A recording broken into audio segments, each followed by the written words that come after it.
Oke, baik anak ibu semua, di sini kita akan belajar tentang jaringan tumbuhan. Apakah ada yang tahu apa sih itu jaringan tumbuhan? Coba siapa yang tahu? Iya, apa jaringan tumbuhan?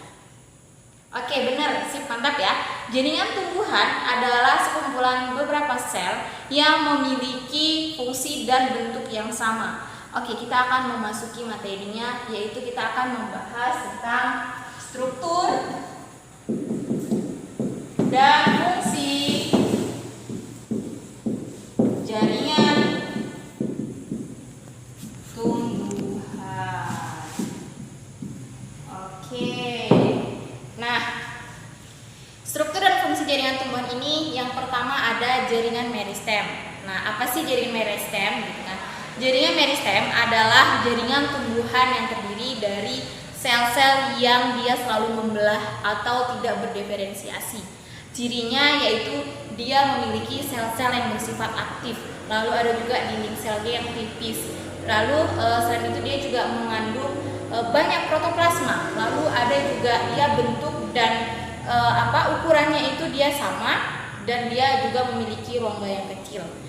Nah, meristem ini dia dibagi menjadi 3. Yang pertama adalah apikal atau dia disebut juga dengan meristem ujung karena dia berada di ujung akar, ujung batang dan pada ujung-ujung ranting. Yang kedua ada interkalar, yang ketiga ada lateral. Oke. Nah, tadi ada jaringan meristem. Yang kedua itu ada jaringan dewasa. Apa sih jaringan dewasa itu? Gitu kan? Nah, jaringan dewasa adalah dia itu yang tidak mengalami lagi pembelahan atau dia sudah berdiferensiasi. Contohnya apa gitu kan? Contohnya itu dia sudah tidak aktif lagi. Lalu dia memiliki 4 jaringan, di mana ada epidermis, lalu ada dia ada penyokong, lalu ada dia dasar dan ada dia pengangkut. Nah, ada 4 jaringan. Kita akan membahas yang pertama ada epidermis. Nah, epidermis adalah dia jaringan yang menutupi permukaan tumbuhan. Ciri-cirinya yaitu yang pertama dia selnya akan membentuk balok, lalu dia berbentuknya tipis, rapat, serta tidak ada ruang antar sel. Nah, pada epidermis ini juga dia bisa bermodifikasi. Contohnya seperti bersisik, terus tuh dia juga berbulu dan kadang-kadang dia tidak berklorofil. Nah, selanjutnya itu ada jaringan parenkim atau jaringan pengisi. Nah, jaringan parenkim ini dia terletak di dalam epidermisnya. Ya, tadi kan dia epidermis, sekarang parenkim itu berada di dalam epidermisnya. Ciri-cirinya apa? Ciri-cirinya itu dia tersusun atas sel-sel yang berbagai banyak antara ruang selnya, gitu kan? Mengapa begitu? Karena dia berfungsi sebagai tempat penghasil dan tempat sebagai penyimpanan cadangan makanan.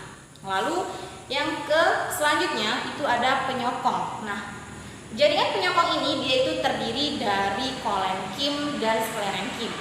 Nah, kalau pada sklerenkim dia itu terdapat pada sel-sel yang mati, tetapi pada kolenkim itu dia terdapat pada sel-sel yang masih aktif gitu. Kalian besok. Jadi yang tadi kita sudah menjelaskan tentang jaringan penyokong. Lalu selanjutnya itu ada jaringan pengangkut.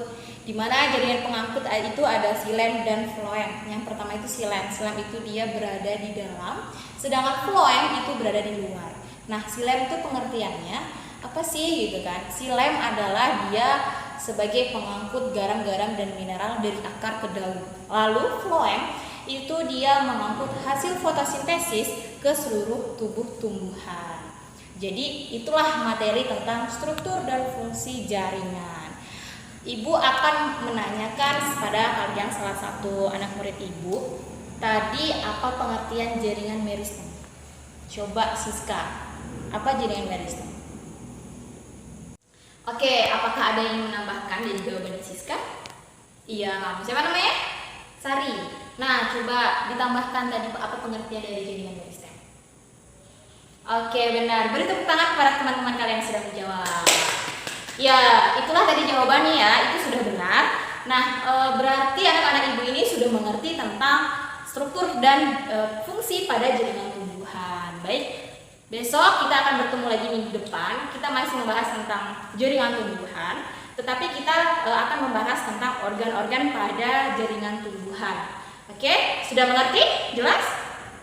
Oke, baik. Untuk anak ibu semua, jangan lupa di rumah belajar dan diulas kembali materi pada hari ini, karena besok kita juga akan mengulang kembali sedikit tentang pelajaran hari ini. Oke? Jaga kesehatan ya, jangan sampai kalian sakit, agar kita minggu depan bisa bertemu lagi di kelas ini. Oke.